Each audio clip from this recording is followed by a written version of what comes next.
Hello, my name is Lucas Wiesner, and this is my Risk Management Matrix PowerPoint. So what is the Risk Management Matrix? The Risk Management Matrix is a way for us to visualize the probability and severity of a hazard that may occur in the workplace. This is not something that solely focuses on aviation, but can also be applied to other industries that have present hazards. For this assignment, we have to choose between two scenarios, and for scenario one, I decided to talk about close calls and mid-air collisions during maneuvers. So as an example of this would be if you are taking off out of Longview and you're flying to a practice area to do something like stalls, steep turns, or slow flight. Uh, the risk here is that whenever you're doing these maneuvers, you can become very focused on what you're doing and lose situational awareness of everything that's around you. The issue with this is that you may not see another aircraft that also may not see you, because you could be changing altitudes or changing headings, and or you may even lose control of your aircraft and have even bigger issues. A mitigation strategy of this would be, as pilot in command of the maneuvering aircraft, we should maintain our safe altitudes, make sure we're making our radio calls, and make sure that we clear the area. On this risk assessment matrix, I decided that the likelihood of this event happening is extremely remote, because you don't often hear about this in the news.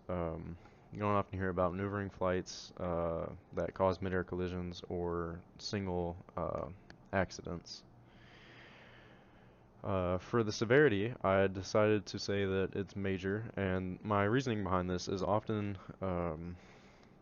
when we have mid-air collisions and controlled flights under terrain, you often see substantial damage to the aircraft, serious or fatal injuries to the persons flying the aircraft or even people on the ground, and substantial damage to property on the ground.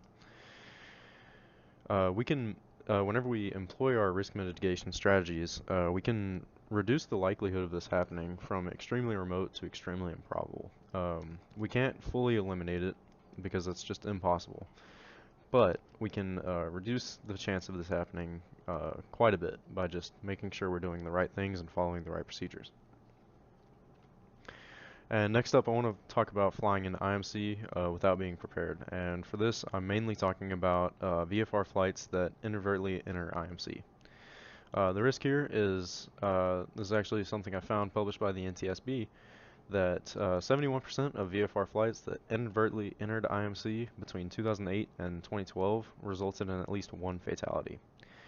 And this is 111 fatal flights in 12 years. So that's a good portion. And for our mitigation strategy, we as pilots are required to become familiar with all information that pertains to our flights, and receiving a weather briefing is not only required by law, but it's also a very good idea to understand the meteorological risk associated with your flight. It's very hard to just look outside and predict what the weather's going to do. It may be IFR in the morning and clear as day at 12 o'clock, and then IFR again at 2 p.m. So yeah, you can't just look outside and figure out what it's going to do. You have to obtain a weather briefing. For the risk assessment matrix on this one, I decided that the likelihood was remote, and this is just because of how many flights there are. I wouldn't say that it's probable, because I wouldn't say you're most likely going to have this happen on every flight you go on. It's a very remote issue, and I don't think it's extremely remote just due to the fact that there was 111 fatal flights in 12 years. And for the severity, I said hazardous. And the reason I picked hazardous instead of just major is because of the fact that 71% of these flights that inadvertently entered IMC caused at least one fatality.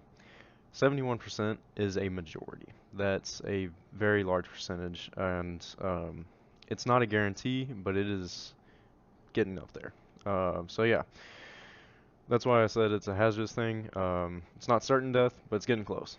Um, for our mitigation strategies, we can bring our likelihood down to extremely remote Doing things like obtaining a weather briefing, becoming familiar with what the weather's going to do, and all other information that we need is a great way to understand what the weather's going to do. And also being true to ourselves and saying, if we do get into a bad situation, saying, the weather's bad, um, my life is more important than completing this flight. I'm going to divert and go home tonight. And also, another great thing we can always do is get our IFR rating. This allows us to fly in the weather in controlled airspace, and it's generally just a good idea. It improves your flying abilities, and yeah, it'll reduce the risk of this to extremely remote or even extremely improbable if you do get that IFR rating. So yeah, that's all I have for my presentation. Thank you.